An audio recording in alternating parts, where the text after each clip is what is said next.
Hello viewers, আসসালামু আলাইকুম। আপনারা কেমন আছেন? আশা করি ভালোই আছেন। আজকের পর্বে থাকছে আসন্ন বাজেট 2024-25-এর আবগারি শুল্ক নিয়ে আলোচনা, যা আপনারা এক্সাইজ ডিউটি নামে পরিচিত।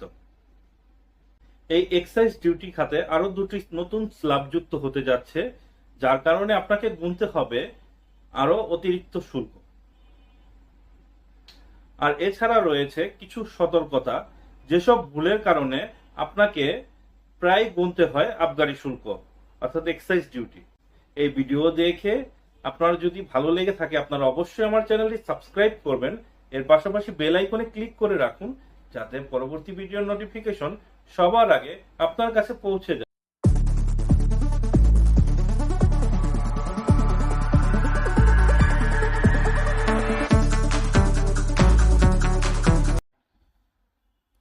এক্সাইজ ডিউটির স্ল্যাবে পরিবর্তন আসতে যাচ্ছে। আসন্ন বাজেট 2024-2025-এ এক্সাইজ ডিউটিতে আরও দুটি নতুন স্ল্যাব যুক্ত হতে যাচ্ছে। এই দুটো স্ল্যাব আমি এক্সেলে তুলে ধরেছি। এক্সিস্টিং ডিউটি স্ল্যাবে আপনারা দেখতে পাচ্ছেন মাত্র 6টি স্ল্যাব আছে, যেটার মধ্যে প্রথমে 1,00,000 টাকা পর্যন্ত এক্সাইজ ডিউটি নীল। আপনার ডিপোজিট ব্যালেন্স, ডেবিট অথবা ক্রেডিট ব্যালেন্স যেটাই অতিক্রান্ত করুক না কেন, এভাবে পর্যায়ক্রমে 5,00,000 টাকা, 10 লক্ষ, 1 কোটি, 5 কোটি এবং 5 কোটির উপরে এক্সাইজ ডিউটি পর্যন্ত সর্বোচ্চ 50,000 টাকা পর্যন্ত আছে। যদিও রেঞ্জটা সেটাই আছে, কিন্তু ভেতরে দুটি স্ল্যাব অ্যাড করা হয়েছে। লক্ষ্য করুন, এখানে 10,01,000 টাকা থেকে 5,00,000 টাকা পর্যন্ত 3,000 টাকা এক্সাইজ ডিউটি করা হয়েছে, যেটা পূর্বে ছিল 1 কোটি টাকা। এখন 1 কোটি 50,01,000 টাকা থেকে 1 কোটি টাকা পর্যন্ত 5,000 টাকা এক্সাইজ ডিউটি করা হয়েছে। এখানে এক্সাইজ ডিউটির পরিমাণ বৃদ্ধি পেয়েছে।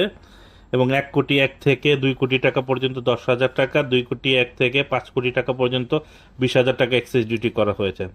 আসুন আমরা একটু ছোট কম্পারিজন দেখি। আমরা যারা ব্যাংক অ্যাকাউন্ট মেনটেন করি তাদের কিছু চার্জেস থাকে। এখানে ইন্টারেস্ট রেটটা based on weightage average of interest on deposit on advance. তো এখানে আমরা ব্যাংক এশিয়ার সেভিং অ্যাকাউন্টে দেখতে পাচ্ছি, আপনি যদি ডিপোজিট করেন 1 কোটি টাকা পর্যন্ত সর্বোচ্চ 2% হারে ইন্টারেস্ট পাবেন, এবং 1 কোটির উপরে হলে 3% হারে। আর চার্জেসগুলো এখানে দেখতে পাচ্ছেন, সেভিং অ্যাকাউন্টের অ্যাকাউন্ট মেনটেন্যান্স চার্জ, সেটা আমি এক্সেলে তুলে ধরেছি। ব্যাংক চার্জেসগুলো, account maintenance charge half yearly, বছরে 2বার কাটা হয়। SMS charge, debit card charge. তো এগুলো দেখুন, এখানে আমি একটা ছোট্ট কম্পারিজন তুলে ধরেছি, লক্ষ্য করুন। তো এখানে একটা ব্যাংক স্টেটমেন্ট বামে দেখতে পাচ্ছেন। ব্যাংক চার্জ ব্যাংক ভেদে ভিন্নতা থাকতে পারে। তো এখানে আপনি যদি 1,01,000 টাকা ডিপোজিট করেন, তো এখানে আপনার কি চার্জ আসতে পারে সেটা লক্ষ্য করুন। আপনি যখন একটা ব্যাংক অ্যাকাউন্ট ওপেন করবেন, তখন আপনার অ্যাকাউন্ট ওপেনের পর একটা চেকবুক আপনি নেবেন, চেকবুকের একটা চার্জ আসে। এখানে দেখুন লেখা আছে সেভিং অ্যাকাউন্টের জন্য, এখানে চেকবইয়ের জন্য লেখা আছে অ্যাট অ্যাকচুয়াল মিনিমাম টাকা 6 পার লিভ, প্রতিটা পাতার জন্য 6 টাকা করে। তো এটা ব্যাংক টু ব্যাংক ভেরি হতে পারে বা ভিন্নতা থাকতে পারে। এখানে অন অ্যান অ্যাভারেজে 10 পাতার একটা চেকবুক বা 20 পাতার একটা চেকবুক 120 থেকে 150 টাকা পর্যন্ত হয়, আবার বেশি কম বেশি হয়ে থাকে পাতা অনুসারে। এখানে পার চেকবুক। তো এখন আমার দেখানোর উদ্দেশ্য হচ্ছে, লক্ষ্য করুন এক্সাইজ ডিউটি এবং অন্যান্য চার্জের কারণে আপনি যদি ব্যাংক স্টেটমেন্টে যে পরিমাণ ডিপোজিট করবেন এবং বছর শেষে কত পাবেন। ধরে নিন আপনি 1,01,000 টাকা 24 সালের জানুয়ারির 1 তারিখে ব্যাংক অ্যাকাউন্ট ওপেন করে ডিপোজিট করেছেন। 1,00,000 টাকা পর্যন্ত এক্সাইজ ডিউটি নীল, তাই আমি 1,01,000 টাকা নিয়েছি। এখন ফেব্রুয়ারি মাসে আপনি একটা চেক বই উইথড্র করেছেন, যেটা 120 টাকা চার্জ কেটেছে। তারপর 6 মাস যখন অতিক্রান্ত হবে, অর্থাৎ 6 মাসের পূর্বেই জুন মাসে আপনার 22 থেকে 28 তারিখের মধ্যে আপনার অ্যাকাউন্টস মেনটেন্যান্স চার্জ কাটবে।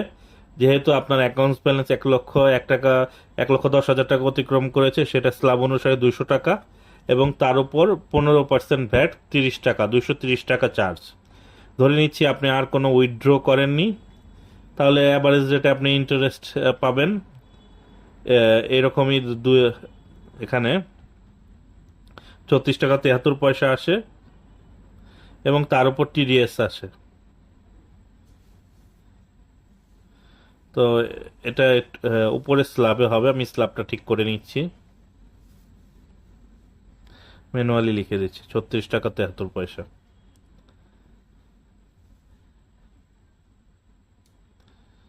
এই রেঞ্জটা আসবে না, 36 টাকা 73 পয়সা লিখে নিচের রেঞ্জটা মুছে দিচ্ছি। দেখুন টিডিএসটা চলে এসেছে।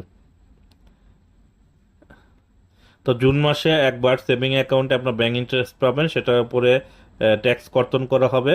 তারপর ডিসেম্বর মাসের মধ্যে আপনার 22 থেকে 28 তারিখের মধ্যে আবার পুনরায় অ্যাকাউন্ট মেনটেন্যান্স চার্জ দিতে হবে আপনাকে, এবং এসএমএস আপনি যে টাকা উইথড্র করবেন এসএমএস চার্জ ইয়ারলি, এবং ডেবিট কার্ড একটা চার্জ আছে 345 টাকা। যেহেতু আপনার 1,00,000 টাকা অতিক্রান্ত করেছে, এক্সেস ডিউটি আপনাকে 150 টাকা দিতে হবে। আবার ডিসেম্বরে আপনি একটা ইন্টারেস্ট পাবেন, সেটার উপর ট্যাক্স।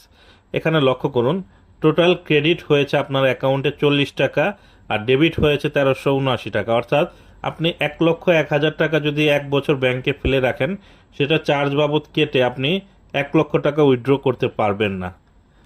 মিনিমাম অ্যাকাউন্টস ব্যালেন্স রেখে আপনি আপনাকে টাকা উইথড্র করতে হবে। এখানে আপনার ব্যালেন্স কমে আসছে 99,661 টাকায়। তো এখানে নতুন এক্সেস ডিউটি যদি কার্যকর করা হয়, মানুষ ব্যাংকে টাকা রাখতে বেশিরভাগই নিরুৎসাহিত হবে। তো এখানে আরও একটি ভুল আপনারা প্রায় করে থাকেন যারা জব করে থাকেন। দেখুন, আপনি যখন ডিপোজিট করবেন, আপনার এক্সেস ডিউটির রেঞ্জটা বাড়লেই আপনার অ্যাকাউন্ট ব্যালেন্স ডেবিট অথবা ক্রেডিট ব্যালেন্স যেটাই হোক না কেন, আপনার এক্সেস ডিউটি চার্জ হবে। আর যে ভুলের কথা এখানে বলা হয়েছে সেটা হচ্ছে, আপনারা যারা জব করে থাকেন, অনেক সময় ব্রাঞ্চে যারা আপনাদের পার্সোনাল ব্যাংক অ্যাকাউন্টে আপনারা কোম্পানির টাকা ডিপোজিট করে সেখান থেকে আপনারা পেমেন্টগুলো করে থাকেন। এ ধরনের কাজ আপনারা ভুলেও করবেন না। অথবা কারো টাকা আপনার অ্যাকাউন্টে ডিপোজিট করে আবার কিছুদিন পর উইথড্র করলেন বা সেদিনই উইথড্র করে দিলেন, এ ধরনের কাজও করবেন না। যে এখানে ধরুন আপনি কারো কাছে 10 লক্ষ টাকা আপনার অ্যাকাউন্টে ডিপোজিট করলেন, বা আপনাকে আপনার অ্যাকাউন্টে রাখার জন্য দিল, এবং সেই টাকা আবার যখন উইথড্র করবেন, সেক্ষেত্রে কিন্তু বছর শেষে আপনাকে স্ল্যাব রেট অনুসারে এক্সাইজ ডিউটিটা দিতে হবে। তো এখানে আপনি যদি এই ভুল করে থাকেন, আপনাকে কিন্তু এক্সেস ডিউটি জরিমানা হিসাবে আপনাকে দিতে হবে। দেখুন, এখানে 5 লক্ষ টাকা অতিক্রান্ত, 50 লক্ষ টাকা আপনার অ্যাকাউন্টে ডেবিট অথবা ক্রেডিট ব্যালেন্স থাকলে আপনার এক্সেস ডিউটিটা চলে আসবে।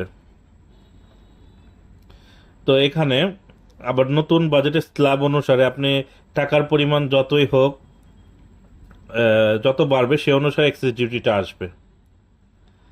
তো আপনারা আমি প্র্যাকটিক্যাল লাইফে অনেকে দেখেছি যে আপনার পার্সোনাল ব্যাংক অ্যাকাউন্টে অনেকে কোম্পানির টাকা নিয়ে এসে তারপর সেই টাকা উইথড্র করে টাকা পেমেন্ট করেন। তো এ ধরনের কেসের ক্ষেত্রে অবশ্যই আপনারা সতর্ক থাকবেন, কারণ এক্সেস ডিউটির পরিমাণ বাড়বে